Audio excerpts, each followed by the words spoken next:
Hello, everyone. Thanks, Fabio. I appreciate it. Well, we're here at Via Prenestina in the Pineto neighborhood of Rome. I'm heading to an Ethiopian restaurant and cultural center, which is called Mesob. We're going to talk to the chefs, we're going to talk about the history, and then we're going to settle down and have some of this delicious food. We're going to have some lentils, we're going to have some doro wat, and we're going to have this injera, which is the signature spongy sour bread that accompanies all Ethiopian food. I recently visited Ethiopia, really enjoyed it. But I was really taken by the really strong sense of national identity. They were occupied during Mussolini's reign in Italy, but they were never fully colonized, and they were able to fight that off. Haile Selassie, the emperor of Ethiopia, is just a godlike national hero. The proud food traditions and the proud traditions of Ethiopia, I think, they really go hand in hand. And in this case, it's very much accessible, egalitarian food, which is not that different from a lot of quintessential Roman food.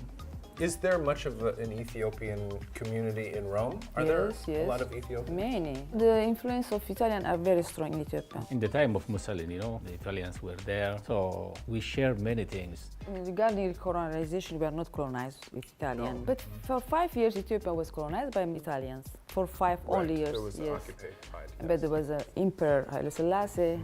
Has fought very hardly not to get Ethiopia colonized in 1960, 15. There are many restaurants and hotels in Italians in Ethiopia living. Trattoria, Enrico restaurant. So for us it's very easy to know about Italy, to come to Italy. When did you begin the restaurant? My sister is the one who opened the restaurant. She's not here for the last 6 months. She's in Ethiopia. Okay. And what was the reason to start it? Just to make an cultural association, to get together, to gather Ethiopians. It's our aim. Are there other activities that happen here? Every year we do a coffee ceremony. Oh, you do? Yes. Oh, that's nice. Yeah. Coffee in Ethiopia is the best I've ever had. The very important part of the Ethiopian meal is the injera. Is Yes, that right? exactly. And tell me a little bit about what that is. What is that? Injera is done usually with crops called teff. Teff. Yes. So it's unique. Everybody can eat injera. The small boy can eat injera. All women can eat injera, the old men. Everybody can eat injera. As a breakfast also we can use it.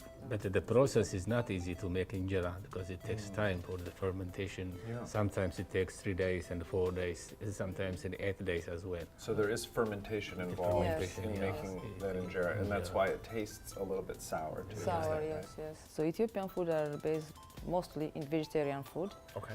And the vegetarian food consists of vegetable and legume. We have many kind of dishes in Ethiopia.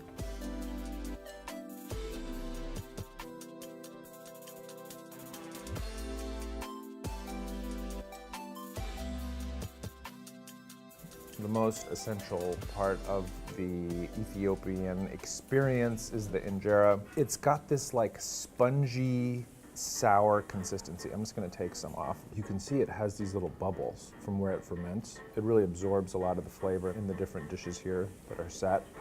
The way Ethiopians eat, they just eat with their hands. And so I'm gonna eat with my hands too, because I love to eat with my hands. When we called out Nachi to ask her, what is the name of this dish? She's like, it's cabbage. What's wrong with you? So this is cabbage.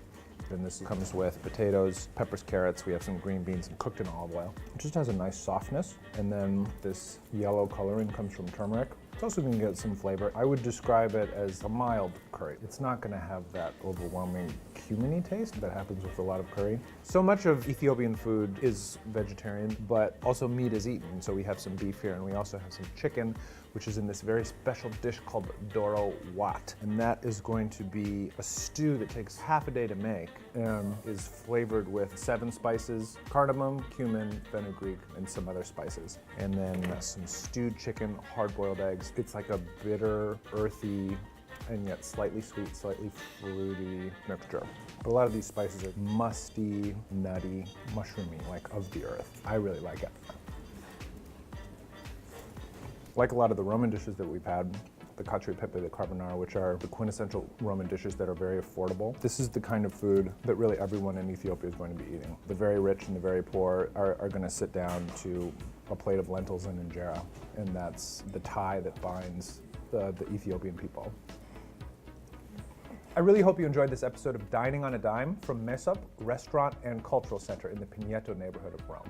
The food is great. We've got to ride a scooter with Fabio, my new friend. Nothing could ruin the day, even Vesta being culturally insensitive. So, cheers.